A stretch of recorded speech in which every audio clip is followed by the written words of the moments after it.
CEO do Grupo Papadog, fundador da rede Pés e Patas, presidente do Instituto Caverna de Adulão, mais de 30 anos no mercado, mais de 1.250 funcionários. Edgar Martins é empresário, pecuarista e palestrante. E hoje ele está no Lidere Podcast para falar sobre liderança de verdade, sem atalhos, sem fórmulas fáceis, apenas o que funciona. Seja bem-vindo ao Lidere Podcast de hoje. Lidere Podcast na área. Hoje eu estou com um convidado, como sempre, mais que especial. Gente que faz, gente que construiu, gente que tem tamanho, mas gente de verdade, gente que joga limpo, gente que sabe o caminho. Para você que é nosso aluno do Brasil e Portugal, você vai ter esse privilégio de ouvir agora Edgar Martins Júnior, mais de 35 anos liderando pessoas, vai nos ensinar, vai compartilhar um pouco da sua história sobre time, autoridade e fé. Edgar, quero te agradecer pelo seu tempo, que eu sei que é precioso, nos recebeu aqui na sua empresa, uma das suas empresas, e, cara, seja bem-vindo aí, aos nossos alunos aí. Um privilégio estar com você, agradeço a vocês pelo convite, privilégio estar com a sua audiência também, me sinto honrado pelo convite. Muito bom, então vamos lá, tem pauta, né? Não sei se a gente vai conseguir respeitar a pauta, mas vamos lá. Antes de virar referência, e hoje você é referência para muita gente, eu sei que é difícil falar de si, mas eu posso falar porque a gente tem acompanhado o trabalho e as pessoas te validam no que eu vou dizer aqui. Antes de virar referência em estratégia de liderança, quem você era quando ainda não tinha o título, o resultado, porque a gente sabe que o mercado valoriza o resultado, e esse é o objetivo de estar aqui, com gente que tem resultado.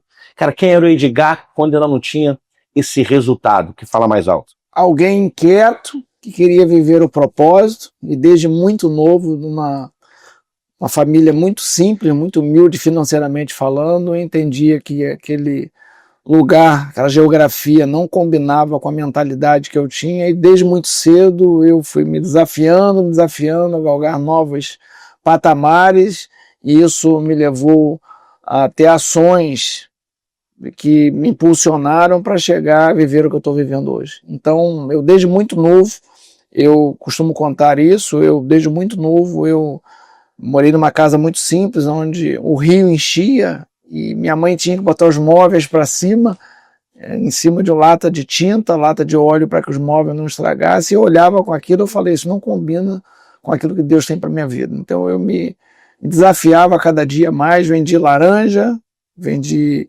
ovos, vendi carne de porco, tudo na feira. A gente está falando com que idade, fazer um recorte aí? Quando é que você teve essa primeira percepção? 10, 12, 15? Eu com 10 anos de idade, meu pai já me incentivava, apesar de ser de uma família muito simples, a vendas. A gente entendia que precisava vender algo. Então eu coloquei uma barraquinha de fogos na porta da minha casa, naquela época, eu estou te falando de mais de 40 anos atrás. Podia, hein, gente? E aí barraquinha de fogos na época de festa junina, e depois eu acabava a festa junina e ninguém comprava fogos. Eu falei, tem que inventar um outro produto. E aí eu comecei meu pai tinha uma pequena chácara, tinha laranja, eu pegava as laranjas, trazia e vendia na porta, oferecia aos vizinhos. Depois tinha galinha, eu pegava os ovos e vendia. E depois a galinha parou de botar uma época, eu falei, poxa, eu tenho que vender um outro produto. Aí comecei a vender carne de porco na feira. E aí, ao longo do tempo, eu entendia que o que eu precisava, independente do produto, era aprender a vender. Muito bom. Entregar valor, resolver uma dor, uma necessidade de uma pessoa, e comecei a me desafiar a isso. Então, com 10 anos de idade, eu já tinha esse incômodo.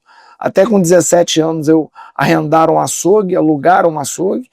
Com 18, eu entendo que eu precisava ir para um nível maior. Até 20 anos, eu abri meu primeiro CNPJ e começar agora já de forma institucional, começar um negócio efetivamente para começar. Mas a cabeça de empreendedor, ela veio antes. É isso que eu queria saber.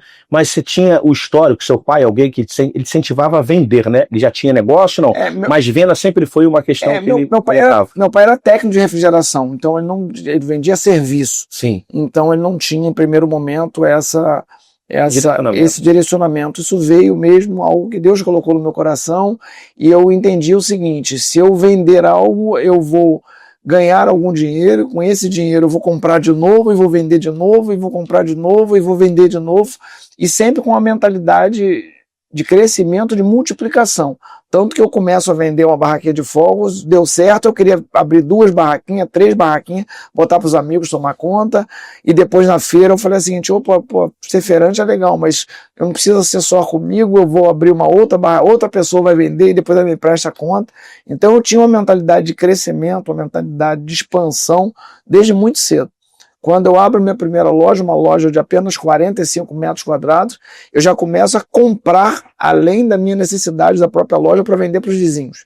Eu com 20 anos, eu falo assim, opa, se eu vou comprar 10 sacos, eu posso comprar 50, ter um preço melhor e começar, de alguma forma, a ganhar algum dinheiro sobre esse produto que eu comprei a mais. Então essa mentalidade de crescimento, de expansão, vem desde muito novo. Muito bacana. Quando é que entra alguém na tua vida? Teve alguém na tua vida, alguma fase da vida, vou falar até os 20 anos que você relatou aqui nessa timeline, que de alguma forma você se esbarrou aí na vida, Deus te apresentou e te ajudou a formatar melhor esse pensamento que você sempre teve, esse impulso, ter direcionamento? Quero falar de gente, eu quero entrar aqui de gente. Teve alguém na tua vida, até os 20 anos, pelo menos, onde a gente está no recorte da história aqui? Eu falo normalmente que pessoas inspiram pessoas. Então você normalmente pega, e por isso que eu acredito em mentoria, eu acredito em ensino, eu acredito em formação, porque eu acredito que nós temos que ter referências. Agora, no primeiro capítulo do meu livro, que a gente vai falar daqui a pouco, eu falo que ninguém dá largada por você. Se você esperar governo, parente, amigo, você não vai sair do seu lugar. Então, desde muito cedo, eu entendi que a responsabilidade era minha.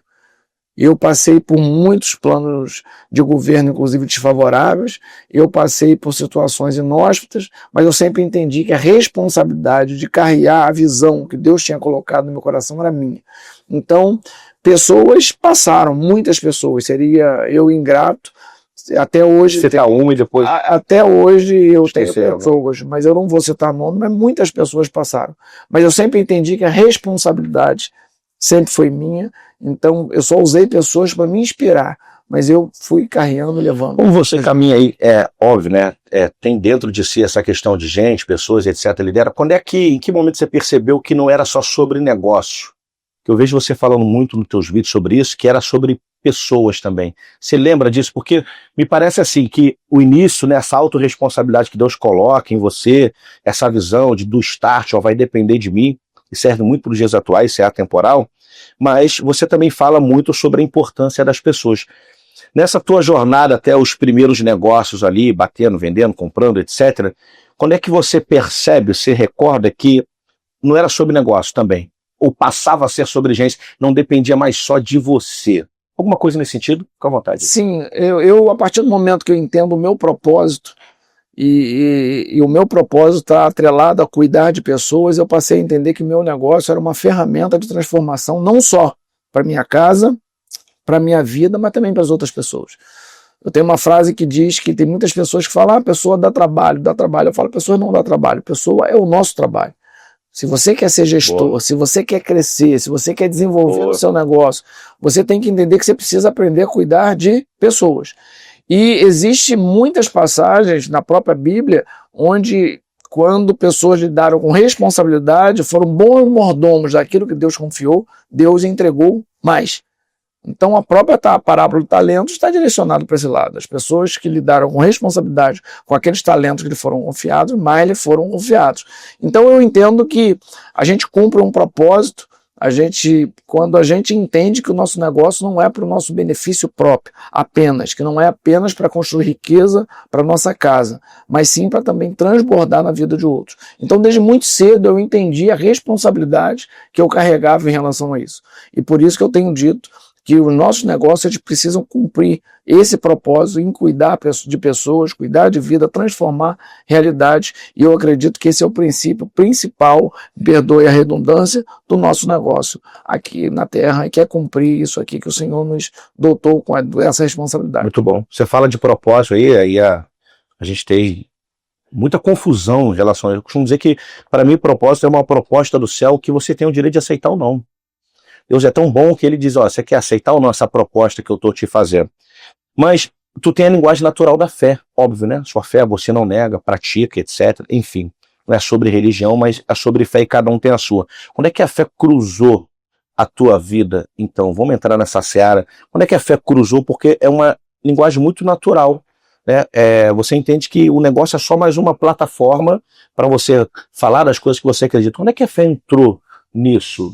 Como eu te falei, eu me converti muito cedo. Com 11 anos de idade, eu tive meu processo de conversão. Eu encontrei com o Senhor Jesus, confessei, e houve algo muito interessante, que eu era de uma igreja tradicional e não era costumeiro batizar jovens, tinham que ter uma determinada idade. Geralmente de 12 para cima, né? 12 para cima. E eu ficava com o pastor, falei, me batiza.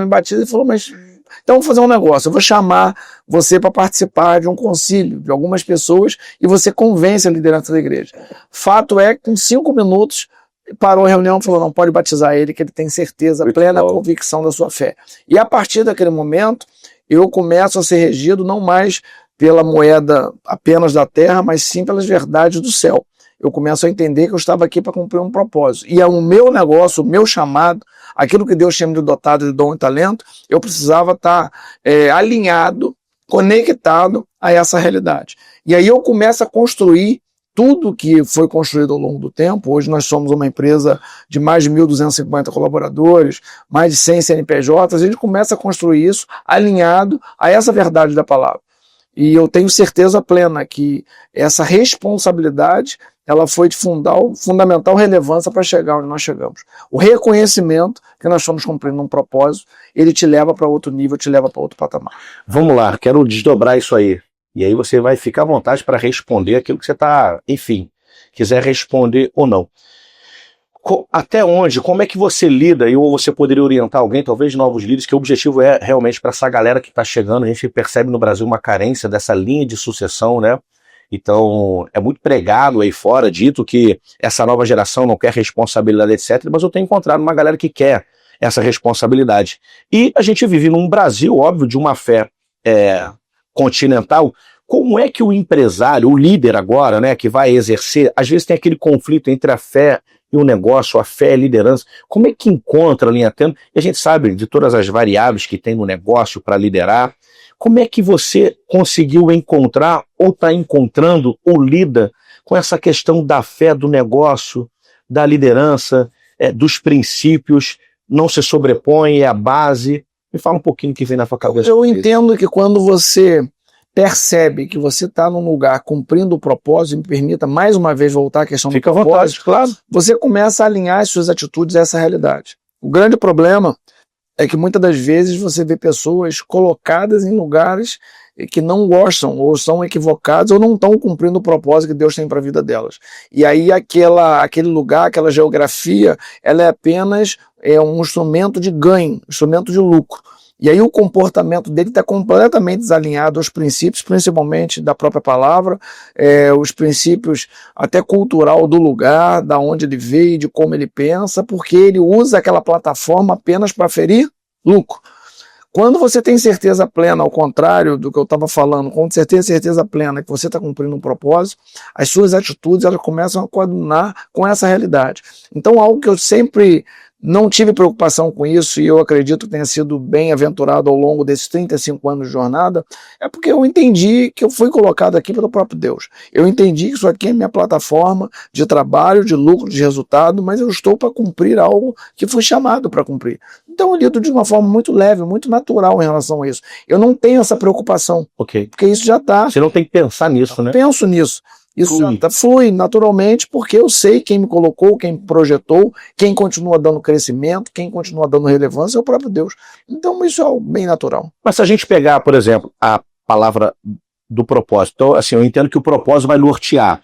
Você acredita que tem gente que não recebeu o propósito ou a proposta do céu para liderar, e aí foi posto numa função, e talvez, essa é uma pergunta, tá? É opinião, talvez faz muita força. Porque eu percebo no teu discurso é o seguinte, que quando a gente está fluindo nessa proposta maior, é leve, não precisa ser pesado. Talvez seja por isso que algumas pessoas estão fazendo muita força, eu quero trazer também para o campo da ciência. Ou não tem a ver com característica, ou as características é que apontam o propósito, tem muito assim, o cara que fala bem, o cara que conversa bem, o cara que se comunica bem, esse no passado era assim, vai dar para vendedor. esse é bom para venda, etc.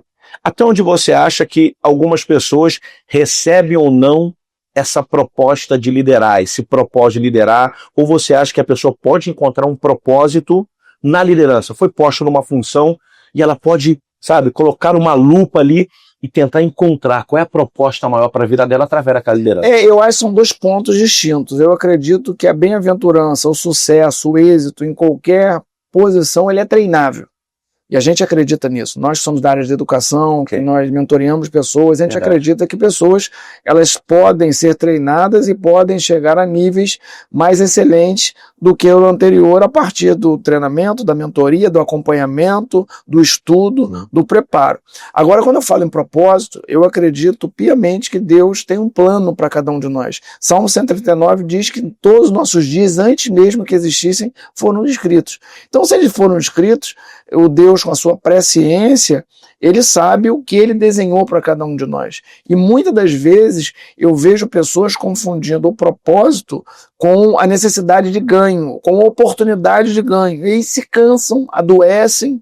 Algumas delas acabam se frustrando ao longo do tempo porque descobriram lá na frente que estavam posicionados em lugares que não deveriam estar. Então, eu acredito no propósito. Eu acredito que Deus prepara, posiciona cada um para um lugar, e eu acredito que todos nós, inclusive quem está nos assistindo, independente da capacitação, de ser bom mordomo, daquilo que Deus confiou, da onde ele está posicionado, tentar entregar o melhor, mas ele precisa saber se ele está cumprindo a jornada, se ele está cumprindo a missão, se ele está cumprindo o propósito que Deus só tem para a vida dele.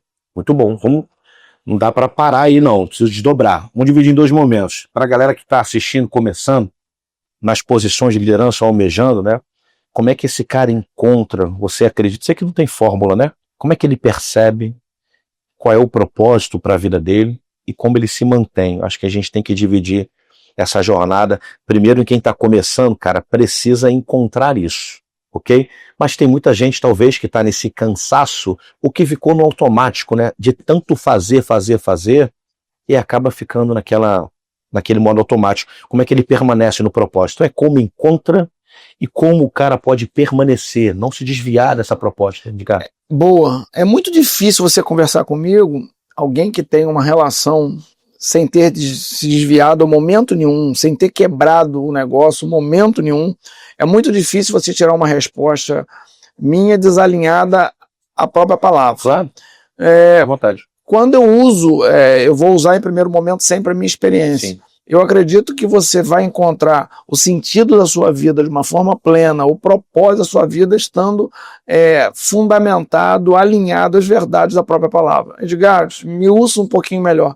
Eu não acredito em bem-aventurança plena, total, sem a presença de Jesus na vida de uma pessoa.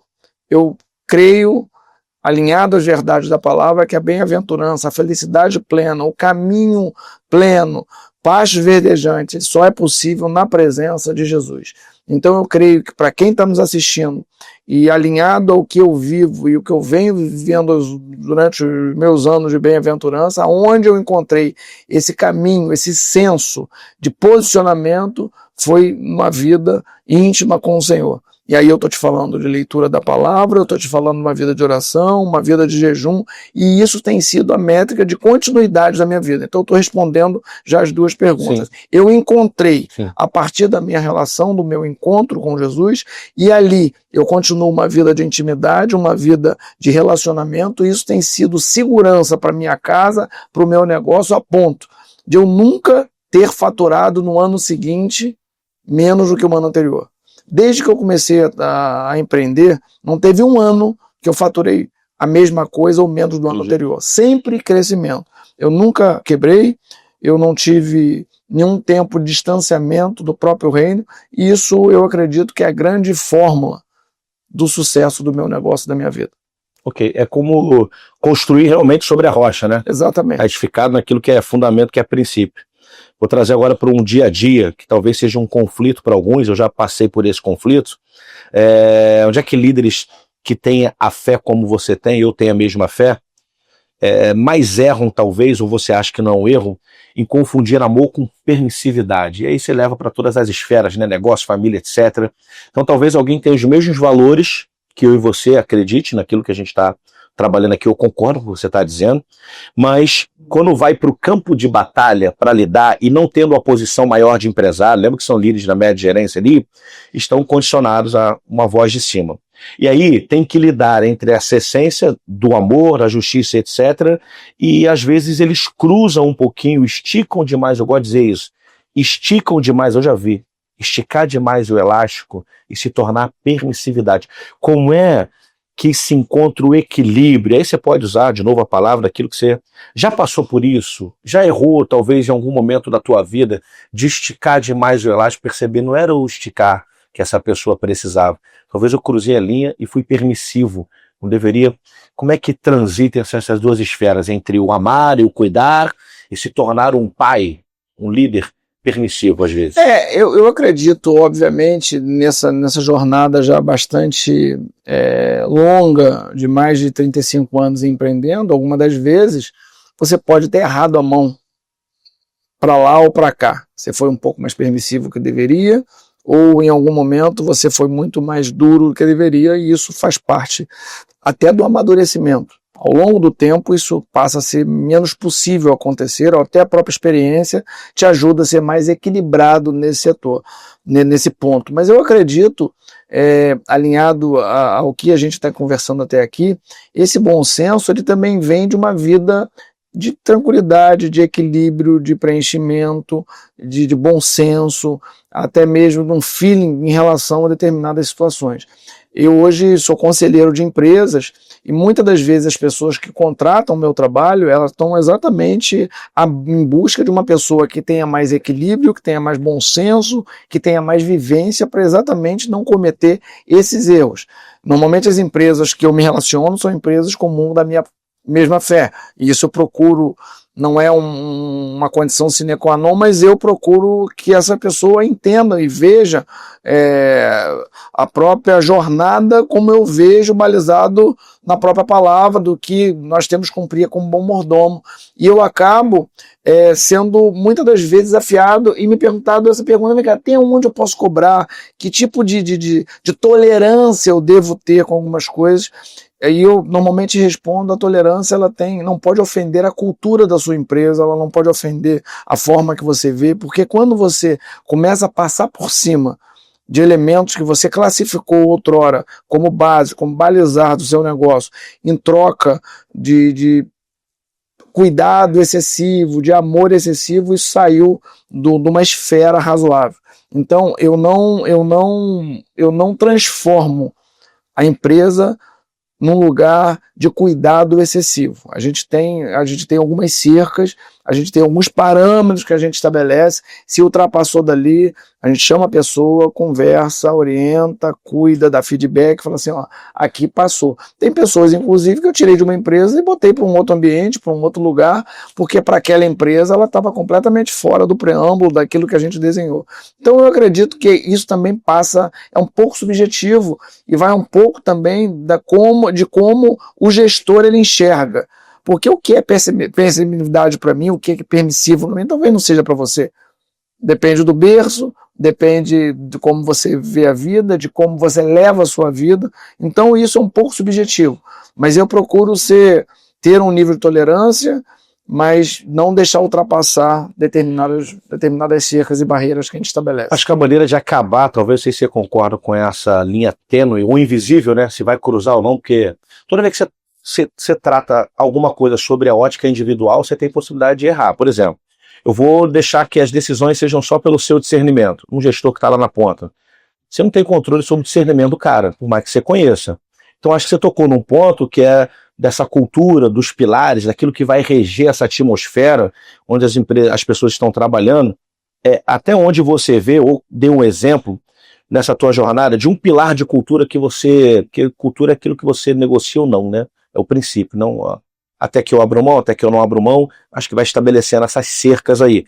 Dá um exemplo de talvez alguma coisa na tua jornada, ou que você não tinha, ou que você já tinha e colocou, ou que você mudou. Quero um exemplo, se tiver uma situação, de um pilar que você nunca abriu mão da tua organização, ou na evolução repensou e mudou, e se tornou um pilar da tua cultura, um dos pilares da tua cultura. Lealdade.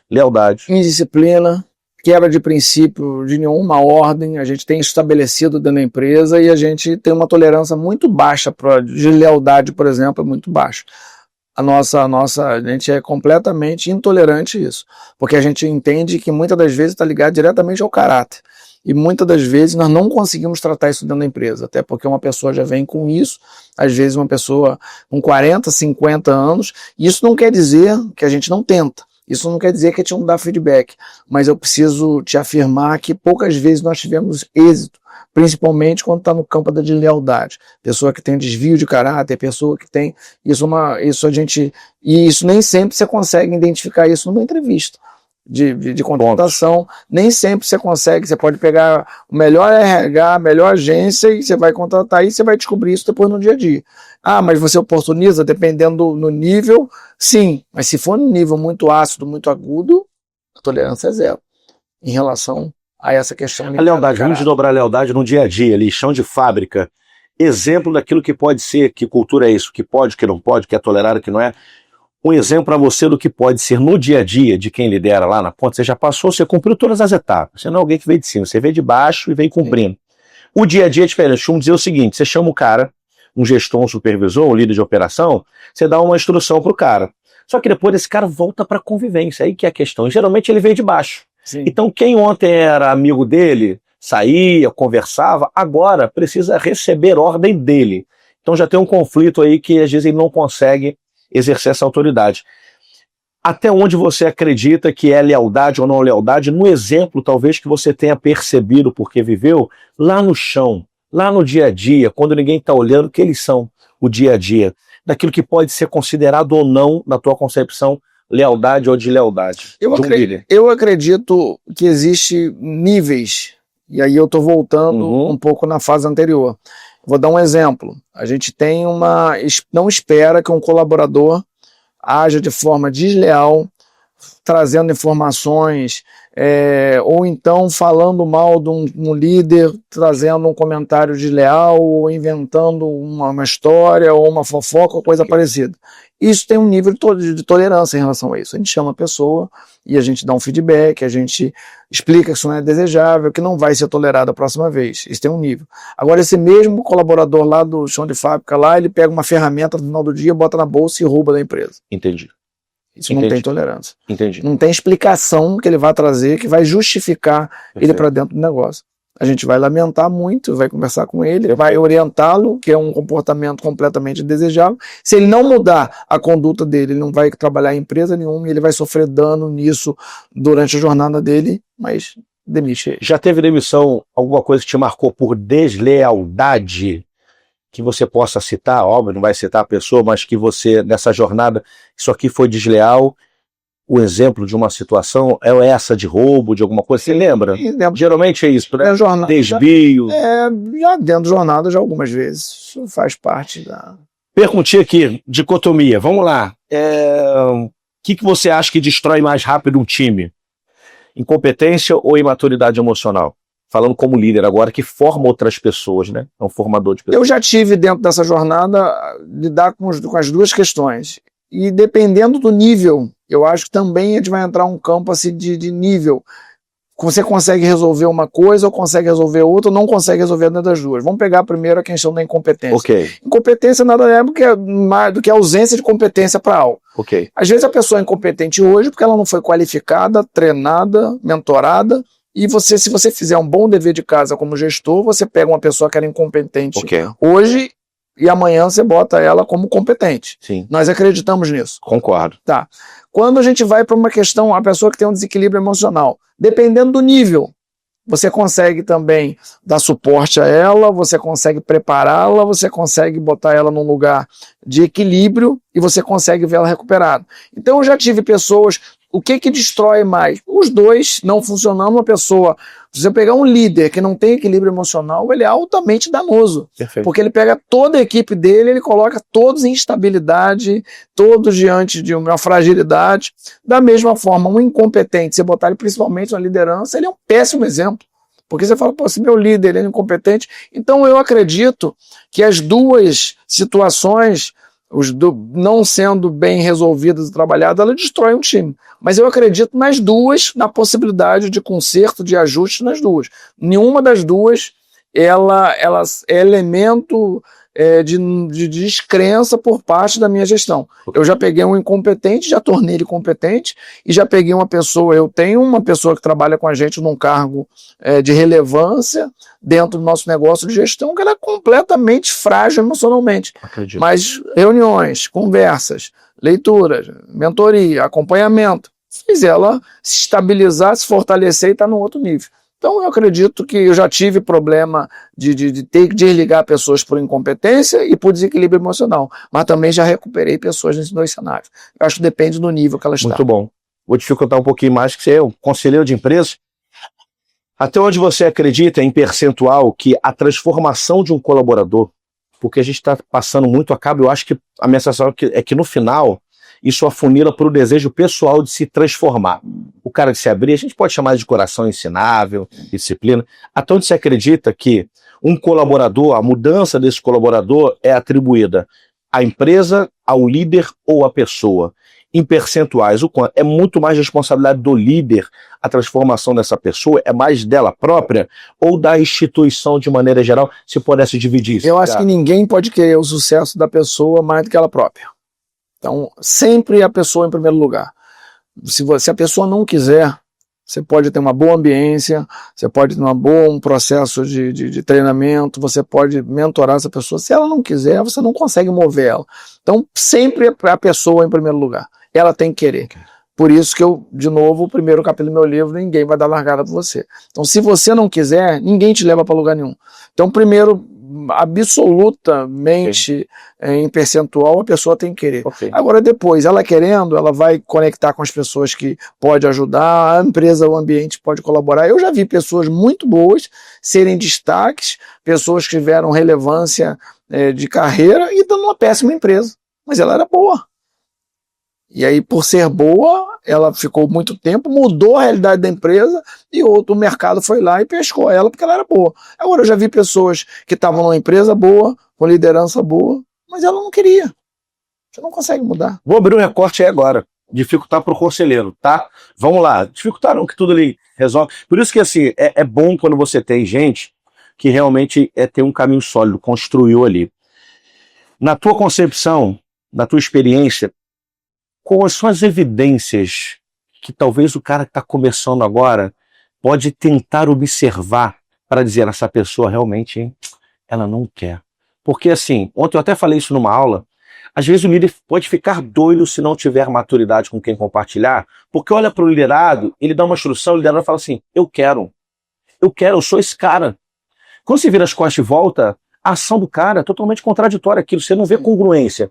E aí talvez o líder pode ficar maluco. O que é que você traçaria aí na tua experiência de evidências, cara? Você, quando foi falar, você falou a ação do cara. Perfeito. É ação. o dizer que quer, ele não muda a história. O que muda a história é o que você constrói, é o que você pratica, é o que você faz. Então, quando você foi me perguntar, você já disse a palavra mágica. Ação. Puxa vida, tá vendo? Ação. Dá pra brincar com a águia. Ação. A tua ação, ela tem que estar coadunando, ela tem que estar alinhada ao que você discursa. Você não precisa falar que quer. Você só age como alguém que quer. Então, qual é o principal indicador que eu uso para descobrir se uma pessoa quer ou não quer? Como ela age. Uma pessoa que quer, ela erra. Mas ela erra, ela tenta acertar, ela te procura, eu errei, Marcos, eu sei que você me deu uma outra orientação, você me deu um outro direcionamento, mas eu acabei escorregando, caí de novo, não tem problema. Total. Você pega na mão, leva essa pessoa para o lugar de novo, vamos recomeçar. Agora a pessoa que não quer, ela vai te esconder, ela vai mentir, quando você virar as costas, ela vai ter uma ação diferente. Ela vai estar num outro lugar, ela vai estar com a cabeça num outro lugar, ela não quer. Acho que acaba numa relação de prestação de contas com o líder também, né? Que as pessoas não querem hoje prestar conta. Eu falo, cara, para te proteger é bom você prestar conta. Exatamente. Né? Porque assim, eu não tenho percepção. Eu vou perceber aquilo, como você disse, que vem da atuação. Então você me procura, por exemplo, cara, eu quero, tá, beleza. Então, assim, eu costumo dizer para as pessoas, Edgar, que quando eu contrato, digo assim, ó, eu não espero que você acerte, eu espero que você erre. O que vai me entristecer é se depois de 6 meses você errar uma coisa que é para errar em 30 dias. Então vai para casa, não fica no Instagram não. Anota todas as perguntas que você não me fez hoje, porque agora você tem meu tempo. É meu interesse, eu tenho que estar aqui para você. E aí você diz para o cara assim, ó, vai, estuda, anota, e no outro dia você fica esperando um retorno. Exatamente. E o cara não manda uma mensagem dizendo que estudou, que viu nada, não fala do seu livro, não fala do seu podcast, é uma evidência. Constatou isso. Até onde insistir? Até onde a pessoa demonstrar que quer. Cara, eu já tive pessoas... Simples assim. Ai, se a pessoa quiser, a gente vai caminhar com ela. Ela vai reagindo ela vai, ao que o estímulo, né? Ela vai reagindo, ela vai evoluindo e a pessoa demonstrou tanto que quer, mas ela não conseguiu captar as competências necessárias para estar naquele cargo. Não tem problema. Okay. A gente remaneja ela, a gente mantém ela no time, ela não dá para ser um ponteiro direito, a gente bota para jogar no meio, não dá para ser no meio, a gente bota para o meio campo, a gente bota lá na defesa, melhor dizendo, a gente reposiciona ela quando ela quer. Quando ela não quer, ela tem competência, ela tem habilidade, mas ela não quer. Okay. E a gente vê isso em todo qualquer segmento. Você já viu isso, jogador de futebol, por exemplo, às vezes ele está num time, mas ele não quer jogar. Verdade. Ele não tá, o salário dele atrasou em algum momento, ele não gosta da torcida, ele não se dá bem com o técnico, ele não quer. Ele só não pede para sair, né? Exatamente. Ele fica parece um funcionário. Porque você tem que sair com ele.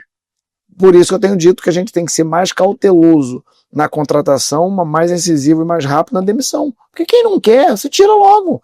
Você vai ficar perdendo tempo para quê?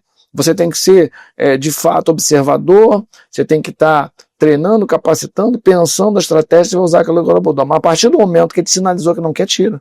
Porque essa pessoa, ela vai trazer problema para a ambiência que ela está inserida, ela vai trazer problema para os outros colaboradores e vai estar contaminando aquele ambiente ali. Tem algum carro que eu sei que na sua posição hoje, provável que não, mas às vezes um carro que se leve alguma coisa que você ainda faça entrevista, se não, como é que os primeiros, o que você buscava numa entrevista? Eu sei que as pessoas mentem mesmo, a gente só conhece aquilo que a pessoa se permite revelar, mas o que você buscava, Edgar, quando você ainda olhava para a pessoa e entrevistava no A1? Tem algo que nós corrigimos ao longo do tempo. Existe uma máxima e uma frase muito usada, eu não contrato talento, não contrato e contrato caráter. Você não descobre caráter de ninguém. Pessoas mentem, né? Bom, você não vai descobrir. Não, e ainda tem de novo aquele algo subjetivo, né? O que é falta de caráter para um, o que é tolerável para uma família não é para outra, é intolerável para outra. Então, assim, a questão está muito mais se descobrir ao longo do tempo se essa pessoa está alinhada à cultura, à visão da sua empresa, do que efetivamente aquela questão. Então, assim, eu procuro contratar uma pessoa olhando os dois quesitos. Ela tem que ter habilidade. Ela tem que ter competência para a área que eu vou botar ela. Okay. Não adianta você pegar uma pessoa que não tem nenhum trejeito na área matemática, nenhum trejeito com conta e querer trabalhar na área financeira. Você vai frustrar os dois lados. Então eu procuro, inclusive a maioria das vezes, quando eu vou contratar pessoas, eu costumo normalmente ter um leque de opções e falo o seguinte, em qual área você acha que você se daria melhor, seria mais produtivo, estaria mais feliz na minha empresa? Okay. Porque não adianta eu falar para ela, só tem área financeira, às vezes a pessoa está precisando tanto trabalhar, eu vou para a área financeira, mas não tem habilidade para aquilo ali. Uma ótica diferente. Exatamente. Uma ótica diferente. Então eu procuro contratar assim, índole, caráter, comportamento, mas também contratar habilidade, essa pessoa tem que ter. E no passado não, a gente só olhava caráter. Sabe o que acontecia? Isso começou a ser um alimentador para o meu crescimento. Que eu tinha um monte de gente boa, um monte de pessoas bacanas, mas que não tinham a mínima condição de andar na velocidade que eu precisava. Então hoje não. Hoje eu tenho que ter equilíbrio, ela tem que ter índole, caráter, mas ela tem que ter competência. Eu tenho uma ótica sobre isso, sempre digo que, em outras palavras aqui, o CNPJ não é que ele vale mais que o CPF, mas ele precisa prevalecer. Eu quero dizer que o coletivo de uma organização precisa prevalecer sobre a individualidade de alguém, né? E aí um fator limitador, por exemplo, quando você tem gente que não é tão boa para executar, você limita o crescimento da organização, sim, que na verdade é o propósito de Deus que você cresça para dar mais empregos. Então sempre eu leio assim, quando eu estou limitando o crescimento, Deus está querendo que eu abra vaga de emprego, que eu ajude o pai de família a sustentar. Então uma pessoa já está travando talvez essa proposta maior. Exatamente. Que é crescer para transbordar, para dar mais emprego, para alcançar, né? Agora o que a gente tem que considerar dentro dessa conversa, porque esse tema é muito bom, o que sensível também, é bom, sensível, ele é amplo, é porque assim, cada pessoa também, e a gente vê isso na própria parábola do talento, a gente vê isso quando o sogro de Moisés vai visitar ele e pede para distribuir a tarefa de acordo com a capacidade de cada um, líderes de tanto, de 50, de 100, cada pessoa também tem uma capacidade. Por mais que seja treinável, por mais que isso possa se desenvolver, você também tem que ter bastante discernimento e sabedoria para posicionar essa pessoa até onde você acredita que ela vá. porque senão você vai se frustrar e vai frustrar ela também.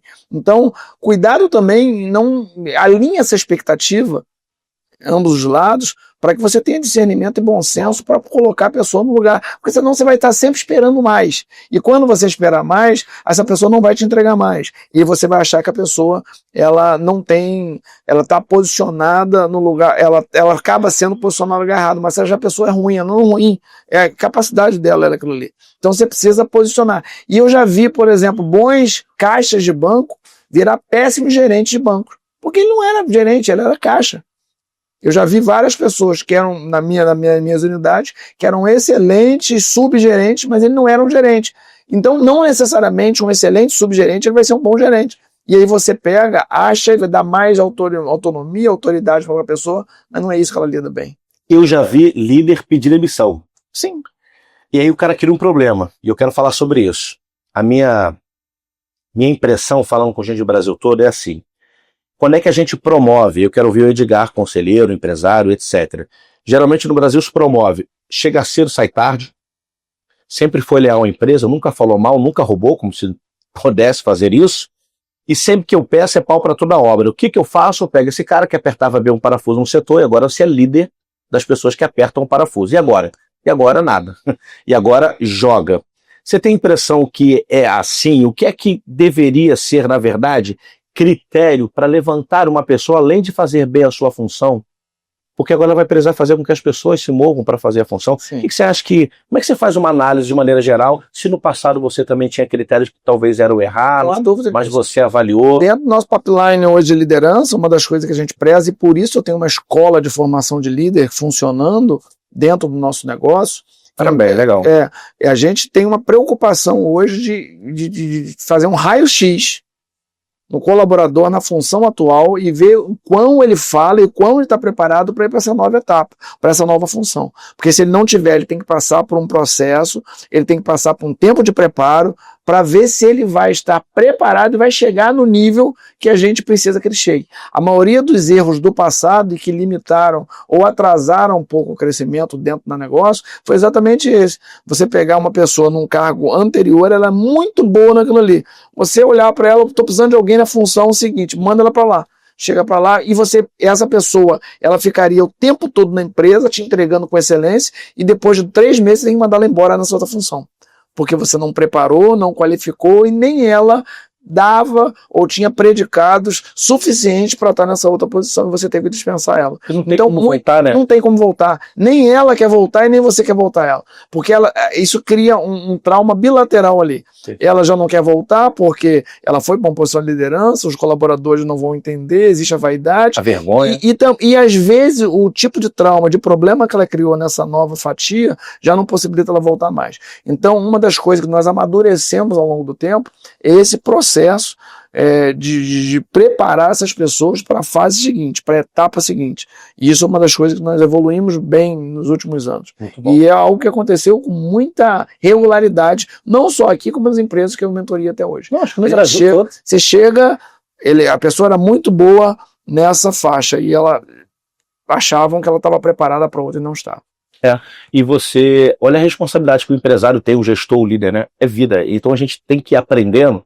Eu acho muito legal quando você fala, a gente já errou, óbvio que já errou, sim, e segurar o peso desse erro, porque isso pesa. Você fala assim, caramba, agora eu promovi uma pessoa, não tem como voltar, vai ter que ir embora, e agora? Então, enfim, 30 dias com uma pessoa, se você for observar, o que é que você pensa de característica para, teoricamente, dizer assim, talvez essa pessoa possa ir para um programa de liderança, Dantas? O que é que você observaria? Você consegue ver a pessoa que tem uma característica nata, você consegue perceber ela num primeiro incêndio.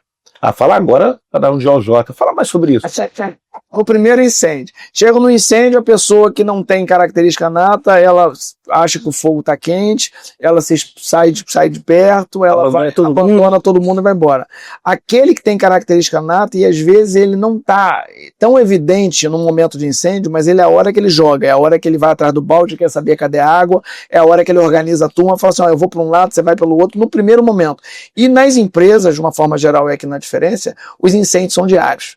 Então você percebe... Tudo é programado. Exatamente. Você percebe aquela pessoa, naquele momento, ela estando disponível para jogar, ela se apresenta, eu tenho como resolver assim, eu tenho como fazer assado, e aí você começa a perceber essa pessoa, esse dote, esse dom que ela tem do próprio Deus para a liderança. E o que nós queremos hoje nas empresas são as pessoas que estão disponíveis, preparadas, ou pelo menos querendo ser preparadas para essa liderança. A gente pega essa pessoa, fisga essa pessoa, já manda ela para um programa preparatório para ela ser preparada para a gestão. Motor de crescimento, né? Acho que liderança é um motor de crescimento, né? Todo mundo quer, mas é exatamente assim. O pessoal fez um malabarismo aí da técnica para poder colocar água. Eu queria acabar com isso, que eu gosto de vida real, falar, me dá água aqui, que eu coloco aqui.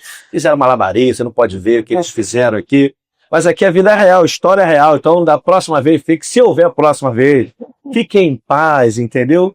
Eu só não interrompi para falar isso, porque eu digo, óbvio, o convidado é quem está trazendo para a gente aqui luz de conhecimento. Eu podia interromper a fala dele, mas minha vontade foi, não precisa. Me dá essa garrafa aqui, coloca aqui.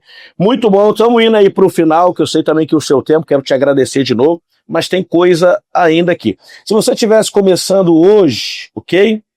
O que você aprenderia, talvez, deu sucesso para você, diga, vou te levar nessa fotografia aqui do seu futuro, eu tenho para você, mas eu quero que você aprenda uma coisa antes sobre gente, cara, que você ainda não aprendeu.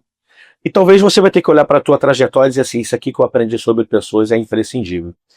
Mas para ter esse resultado, você vai ter primeiro, antes de começar essa jornada, aprender essa única coisa. O que você acha que Deus escreveria nesse quadro, colocaria na tua frente como lição para você aprender? Qual seria a disciplina sobre gente que Deus colocaria na tua frente e falar assim, depois que você ler essa página aí, eu te libero, menino, para você viver o seu sonho. O que você acredita que seja? A sua empresa é o seu ministério, e se é o seu ministério, você precisa cuidar de pessoas. As pessoas não produzem se elas não estiverem felizes, se elas não estiverem alinhadas, se elas não estiverem saudáveis. Não adianta você pensar em produtividade, estratégia, processo, se essas pessoas não estiverem felizes. Você precisa cuidar de pessoas. Nem sempre as pessoas você vai conseguir entregar a expectativa que as pessoas têm dentro de umas empresas. Até porque tem pessoas que não chegam alinhadas, não tem bom senso, tem pessoas que querem muito mais do que você pode dar. Mas dentro de uma realidade, de um plano geral, cuide de pessoas, que você vai ter um time fiel, você vai ter um time alinhado, vai ter um time com a mesma visão. Uma coisa que eu me orgulho dentro dessa trajetória é que os primeiros colaboradores estão com a gente até hoje. Que legal. E nós estamos na outra geração já desses colaboradores. Da mesma forma que minha filha está na minha empresa com 25 anos, me ajudando a gerir a empresa, eu tenho colaboradores que já têm seus filhos trabalhando dentro do nosso negócio. Isso é sinal que nós cuidamos de pessoas. Pessoas precisam ser cuidadas. Pessoas cuidadas produzem mais, pessoas cuidadas são mais felizes, e se elas são mais felizes, você está construindo uma plataforma de mudança de realidade a partir da sua empresa. E aí você cumpre o propósito que Deus tem para a tua vida a partir do que você está fazendo dentro do seu negócio. Muito bom. Como é que cuida de gente sem se tornar pai ou mãe, ou não tem problema se tornar pai ou mãe? Como é que cuida de gente? Como é que essas pessoas percebem? Estabelecer um limite. Eita, pai e mãe, o pai e deveria, mãe, na verdade, todos eles deveriam estabelecer limite. A grande questão é que quando você não estabelece limite para o seu filho, você sabe normalmente como teu filho lida, o que seu filho se torna, e nas empresas é diferente. As empresas têm regras, as empresas têm uma cultura, a empresa tem processo, a empresa tem limite, e você precisa cuidar, mas o cuidar não quer dizer que você vai ultrapassar limite, não quer dizer que você vai ser paternalista a ponto de você ser até injusto com outros colaboradores que fazem parte do mesmo time. Que tipo de líder você acha que o mercado precisa urgentemente? E que tipo de líder você acha que o mercado não tolera? Quer começar por qual? Que não tolera mais, que não tem mais espaço para esse cara? O que não tolera mais é aquele que acha que vai fazer as pessoas produzirem a todo custo. Olhando pessoas como máquina.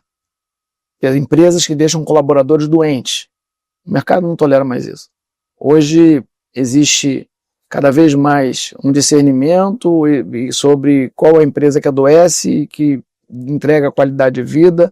Anteriormente, talvez nossos pais, eles trabalhavam com uma necessidade extrema e não era seletivo a ponto de definir o ambiente que lhe deixava doente ou não. Ele trabalhava o que precisava levar a comida dentro de casa. Hoje, com a modernidade, a globalização, a informação, as pessoas ficam onde o ambiente lhe deixa saudável, lhe deixa feliz. Então, o mercado hoje não tolera mais o líder hoje que vai produzir debaixo de porrete, ele tem um tempo de utilidade, de vida útil muito curto. Ele vai conseguir em primeiro momento, primeiro mês, segundo, depois o time não está com ele, o turnover é completamente alto e aquilo não vai acontecer. E ao contrário disso, o outro extremo, hoje as empresas precisam de líder que cumpram um papel, que cumpram um propósito, que tenham o coração de Cristo na sua gestão, que tenham responsabilidade, que tenham fé, que acreditem sim nas pessoas, mas que façam cumprir regras, entendam o negócio, que os negócios têm a sua cultura e precisa cumprir princípios para que esse negócio seja saudável e tenha longevidade dentro da jornada. Como é que o líder constrói autoridade, não pelo autoritarismo? Tem mais uma perguntinha só, a gente vai encerrar. Através das suas ações. O líder ele precisa ser exemplo, o líder ele precisa inspirar pessoas. O líder ele tem que ser aquele que os seus liderados olham para ele e falam, que cara, eu queria ser esse cara. Eu queria, quando eu crescer, ser esse cara. Eu queria crescer na empresa e ter as atitudes que ele tem. Líder que ele quer construir autoridade através não do exemplo, e sim de regra, de processo, e ele não é, nem ele cumpre, nem ele tem um bom exemplo de vida, ele não é admirado. E se ele não é admirado, o seu time não espelha, não inspira dele, e ali a pessoa não cresce, e as pessoas estão ali enquanto precisarem daquele recurso, depois elas vão embora. Nós precisamos inspirar pessoas. Nós precisamos ter uma conduta, um comportamento em todos os setores da nossa vida. O nosso casamento tem que inspirar pessoas, a nossa finança tem que inspirar pessoas, a forma como você lida com o seu carro tem que inspirar pessoas, como você lida com os teus filhos tem que inspirar pessoas, você tem que inspirar pessoas. E para inspirar pessoas, nós dependemos da graça, nós precisamos da bondade, nós precisamos da bondade, da direção do próprio Deus. Acho que liderança é um estilo de vida, né? É uma decisão de viver, né? Em todas as áreas da vida ali. Acho que os líderes têm grande dificuldade em tarefa e relacionamento. Tem líder que é muito bom de relação e é péssimo de tarefa, de fazer as pessoas executar. Agora tem outro líder, não. Que o foco dele é só em fazer as pessoas executar as tarefas e é péssimo de relacionamento. Não tem mais espaço para isso, né? Não tem mais espaço. O líder tem que ser integral. Ele tem que, desde como ele cuida do seu carro, como ele cuida da sua família, como cuida da sua finança, ele tem que inspirar. A partir do momento que ele passa a inspirar pessoas, ele tem um time forte, ele tem um time coeso, ele tem o teu time na mão. Muito bom. Última perguntinha que está aqui. Qual conselho você daria para líderes que amam a Deus, aí eu vou na fé, mas tem medo às vezes de exercer essa autoridade, ou talvez confunde o que é autoridade. Eles amam a Deus, mas tem medo de exercer porque talvez, vou dizer por quê, tá? Porque eu já vi e um momento lá no meu início de jornada de fé, eu quase fiquei refém de algumas pessoas por causa da minha fé. Principalmente se você vira pastor, você começa às vezes, se você bobear, você vira refém, porque o título chega primeiro, e aí você tem que se submeter a tudo, tem que aceitar tudo.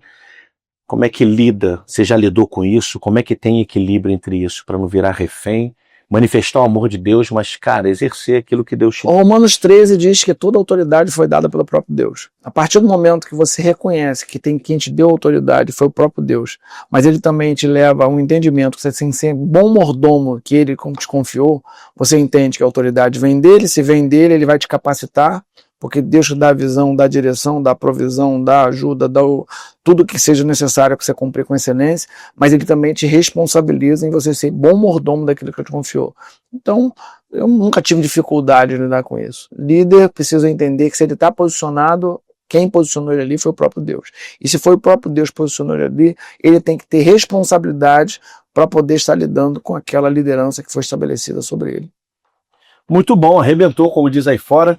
O que é que eu não te perguntei? Guardo agora aqui meu telefone, mas que você acredita que eu devia ter te perguntado, Edgar, aqui seria imprescindível, talvez alguma coisa que passou, você fala assim, Dantas, acho que isso aqui faltou perguntar, ou gostaria de falar, talvez faltou aqui para a galera que está chegando, para a galera que vai assumir esse encargo, talvez, quem sabe, futuros líderes aí das suas organizações, de outros que estão assistindo, o que é que você acha que é importante a gente falar como último recado e não foi falado aqui, cara? Eu acredito que Deus oportuniza todos nós a estarmos em posições estratégicas na vida, e não necessariamente de liderança, mas posições de destaque, posição de excelência. E o que vai determinar é o quanto você acredita nisso. Eu tenho uma frase que diz que Deus não te permite viver aquilo que você não acredita. Você precisa acreditar. Quem está nos ouvindo precisa acreditar. Eu não adianta você mentorear pessoas, não adianta você tentar botar pessoas no outro patamar se ela própria não acredita.